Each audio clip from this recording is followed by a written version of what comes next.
और इस बीच एक और बड़ी खबर का रुख करेंगे। मुर्तजा पर लगा यूएपीए, तो सूत्रों के हवाले से ये बड़ी जानकारी आपको दे रहे हैं। लखनऊ कोर्ट ट्रांसफर किया है मुर्तजा को। तो बता दें कि आज उसकी रिमांड खत्म हुई है, जिसके बाद सुनवाई यहां पर हुई और अब लखनऊ कोर्ट के लिए ये जो पूरा केस है वो ट्रांसफर किया गया है। इस बीच सूत्रों के हवाले से ये बड़ी जानकारी कि मुर्तजा पर यूएपीए के तहत अब जो कार्रवाई है वो की जाएगी, क्योंकि एक के बाद एक जिस तरह से लगातार खुलासे हुए, केस की तरफ से रिमांड यहां पर बढ़वाई गई थी और अब माना जा रहा है कि एटीएस की जो जांच है, जो पूछ पड़ताल है वो पूरी हो चुकी है, सवाल जवाबों का सिलसिला। और अब लखनऊ कोर्ट ये जो पूरा केस है वो ट्रांसफर किया गया है। तो गोरखनाथ मंदिर में हमले का मुख्य आरोपी है मुर्तजा, जिसने खुद ये कबूल किया है कि उसने हमला यहाँ पर किया है। अब ऐसे में तमाम एंगल से पूछताछ यहाँ पर की गई और जो पूछताछ में जानकारी मिली है उसमें कई ऐसे खुलासे हुए हैं जिनको जोड़ने की कोशिश। ट्रांसफर कर दिया गया क्योंकि यूएपीए धारा को एटीएस ने बढ़ा दिया। अच्छा, यहाँ कितने दिन की न्यायिक हिरासत में? 14 दिन की न्यायिक हिरासत में बढ़ाया और साथ ही साथ इसी बीच में उस स्पेशल कोर्ट में इसको पेश किया जाएगा। आप कुछ धाराएं बता रहे थे, वो क्या कुछ है? वो यूएपीए एक्ट की धारा 16/18/20/40 इसमें रिमांड सीखी है। क्या नाम है सर? पीके दुबे।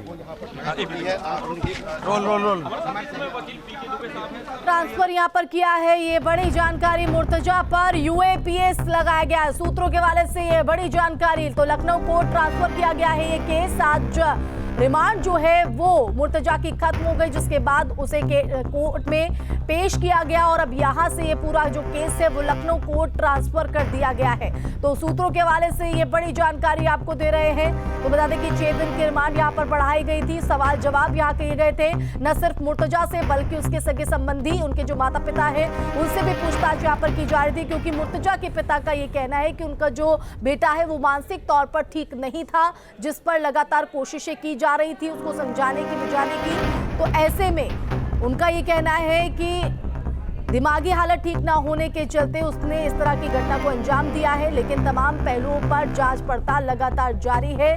एटीएस की तरफ से सवाल जवाब यहां पर किए गए, जिसके बाद रिमांड को बढ़वाया गया था और आज ये रिमांड पूरी हुई। और उससे पहले जो आज गोरखपुर कोर्ट में यहां पर पेश किया गया, जिसके बाद अब पूरे केस को लखनऊ कोर्ट रेफर कर दिया गया है।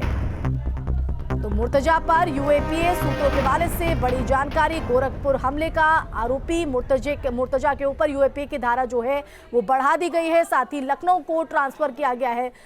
और संवाददाता दीपक का सीधा रुख करेंगे। दीपक, मुर्तजा पर यूएपीए लगाया गया, सूत्रों के हवाले से बड़ी जानकारी।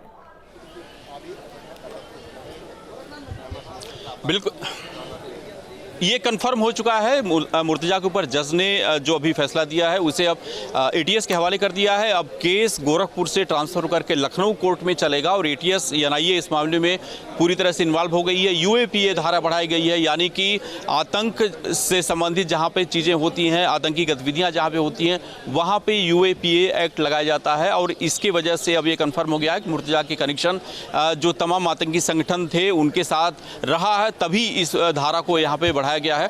और अब गोरखपुर से इस पूरे केस को लखनऊ ट्रांसफर कर दिया गया है। अब वहां पे जो है आगे की जांच होगी, वो पूछताछ होगी, वो करेगी। अब आगे अगर एटीएस को रिमांड भी लेना होगा तो लखनऊ कोर्ट से एटीएस इस मामले में रिमांड लेगी। और साथ ही अब एनआईए भी इस मामले में इन्वॉल्व हो चुकी है और मामला अब निश्चित रूप से कह सकते हैं कि और पूछताछ के बाद और बड़ा होने की यहाँ पे संभावना बताई जा रही है। जी बिल्कुल, अगर आज पेशी की बात करें तो पेशी के दौरान क्या कुछ यहाँ पर एटीएस की तरफ से क्या दलीलें और जो सवाल जवाब यहाँ पर किए गए रिमांड बढ़ाने पर, उसको लेकर क्या जानकारी यहां पर रखी गई?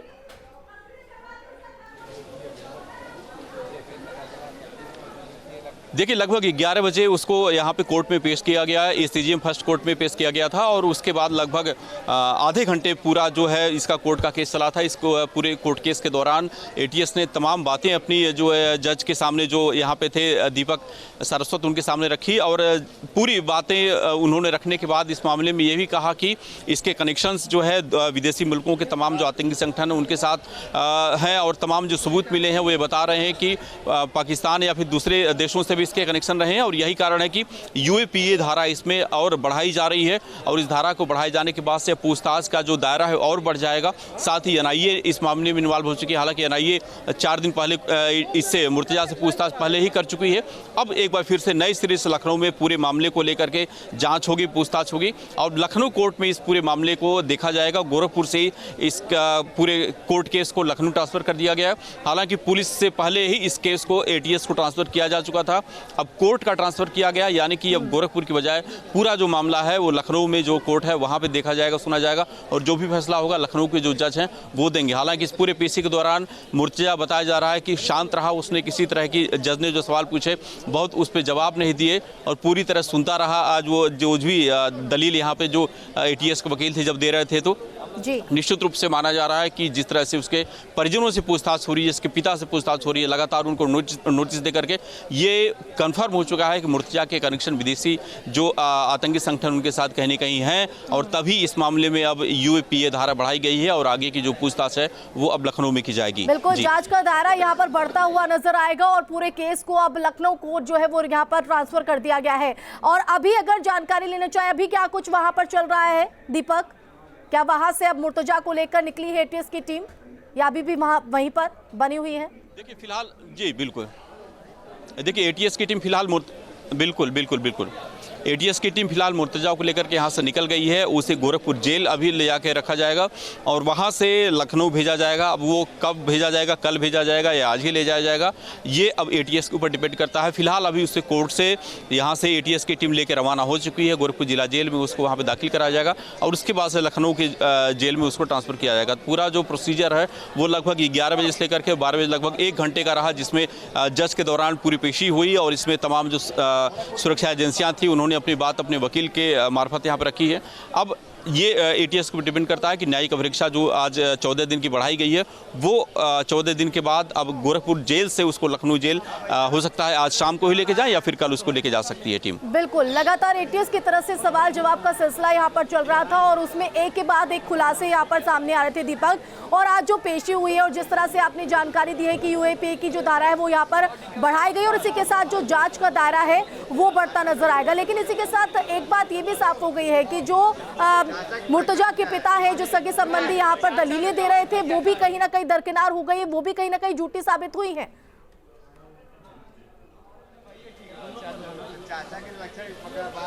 देखिए जिस दिन ये घटना हुई थी उसी दिन से उसके पिता और उसके चाचा ये दलील दे रहे थे, तमाम फाइलें लेकर के लोगों के बीच में जा रहे थे कि मुर्तजा मानसिक रूप से बीमार है, वो अगर उसने ये अपराध किया है तो वो उस बीमारी की वजह से किया है। और ये सभी को पता है जब मानसिक रूप से आदमी बीमार रहता है उसके अगर दवाएं चलती हैं तो इस तरह के जो केस होते हैं वो हल्के पड़ जाते हैं, उस पर जो राष्ट्रद्रोह है तमाम तरह की जो बातें होती हैं वो उस मानसिक बीमारी में वो चीज़ें नहीं चल पाती हैं। ऐसे में उसको विक्टिम बनाने की पूरी कोशिश मुर्तजा के परिवार के लोग करते रहे। लेकिन अब जब जांच शुरू हुई उसके बाद से पता चला कि मुर्तजा कोई बीमार नहीं था, मुर्तजा बेहद शातिर था और वो लगातार प्लानिंग करके इस पूरे मामले को उसने जो है गोरखनाथ मंदिर पे जो हमला था वो उसको एग्जीक्यूट किया था। गोरखपुर से लेकर के नेपाल तक और नेपाल से लेकर के देवबंद तक उसके जो लगातार कनेक्शन बने रहे, कई लोग जो इसमें इन्वॉल्व थे वो उन सभी के साथ वो मिलकर के इस पूरी प्लानिंग को अंजाम देता था। तो ये प्रूफ हो गया कि उसके पिता और जो चाचा लगातार उसको पीड़ित बता रहे थे वो झूठ बोल रहे थे। और पिता को भी एटीएस इसीलिए पूछताछ कर रही है कि अगर उनको सब कुछ पता था, उसकी इस जो राष्ट्रद्रोह की चीज़ें लगातार वो करता रहा था, लगातार वो पैसे भेजता था सीरिया, आतंकियों के साथ उसके कनेक्शंस के जो तमाम चीज़ें मिल रही, अगर उनको पता था तो उन्होंने क्यों इस बात को छुपाया और उसके मंसूबों को क्यों आगे उन्होंने बढ़ाया। इसी वजह से उनके पिता को भी हिरासत में लेकर के एटीएस पूछताछ कर रही है। उनके परिवार के 2 अन्य सदस्यों को भी एटीएस लेकर के पूछताछ कर रही है कि सब कुछ जानते बूझते अगर इन्होंने इस काम में सहयोग दिया है परोक्ष रूप से तो वो भी कहीं न कहीं 120B के मुलजिम हैं, वो भी कहीं न कहीं इस मामले में आरोपी बनाए जा सकते हैं। जी, कोई एक शब्द का इस्तेमाल नहीं किया, बस वो पूरे पेशी के दौरान चुप्पी साधे रहा। ये इस बार की ओर तस्दीक करता है कि अब उनके पास कोई दलीलें नहीं रह गई, जो झूठ यहाँ पर छुपाने की कोशिश हो रही थी वो सवाल जवाब में निकलकर सामने आई है। और अब इसी के साथ आगे मुश्किलें बढ़ती हुई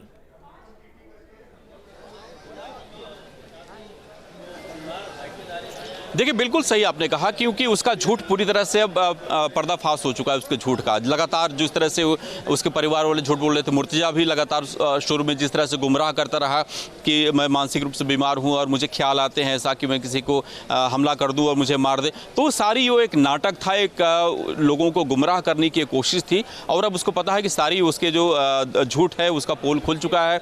जो फैक्ट्स हैं वो ATS के पास हैं, उसके लैपटॉप से और उसके जो करीबी जितने पकड़े गए हैं उनसे पूछताछ में पता चल चुका है, कंफर्म भी हो चुका है कि वो इसके संबंध इन लोगों से थे।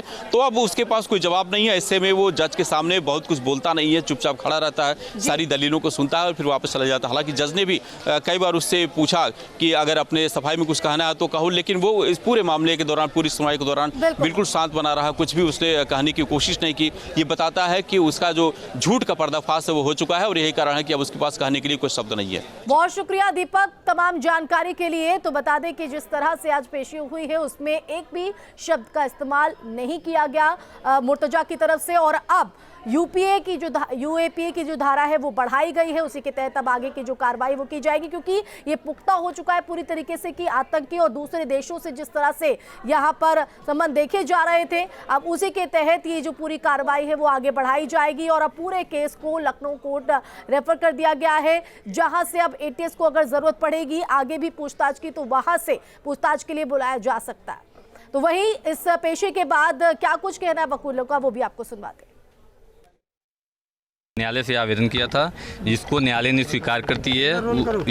UAPA एक्ट को रिमांड बढ़ा दिया और इसको अभियुक्त को NIA/ATS एक्ट के विशेष न्यायालय में अभियुक्त को भेज दिया। तो यानी कि केस ट्रांसफर लखनऊ कर दिया गया? हाँ, नो डाउट कर दिया। तो अब यहाँ गोरखपुर जेल भेजा जाएगा? अभी तो जुडिशियल कस्टडी में 14 दिन को ले दे दिया गया है। अब वो ATS वहाँ न्यायालय से ट्रांजिट रिमांड यहाँ बढ़ाएंगे और यहाँ से अपने NIA और ATS के कोर्ट के कस्टडी में ले।